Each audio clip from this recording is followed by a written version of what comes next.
Naz sende, Gemze sende, sarışın. 95 şirin sayınızı götürün gelin. Bilyasın Bir kapı. de yok ya dedi oğlum. De geçe bir üzümüzüm elə. No. Gelin bah bah bah. Hengele gelin, hengele gelin. Hengele gelin. Bah bah bah. 95 şirin sayınızı götürün gelin. Qəşəng set hazırlamışıq sizə 4 nəfərə 23 manat verirsən İlyasın Okul kafesinin kurşusu qatığı. yayması. 4 dənə yayması. Bax, gəlir 4 dənə dost, 4 dənə xanım, bəy, fərq eləmir.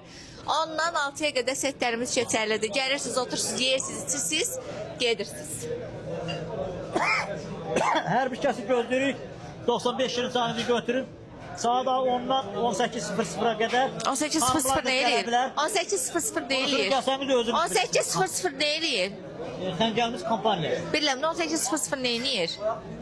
Yani hanımlar gelebilir, ondan sonra özümüz. Gelin 95 şirin sayınızı götürün İlyas'ın kafe. 24 saatte kafemizi açıktır. Hamıyı gözləyirik. Ondan olup bu şeyler var. Hamıyı gözləyirik, sağ olun, ürəyimsiniz, öpürəm, sağ olun.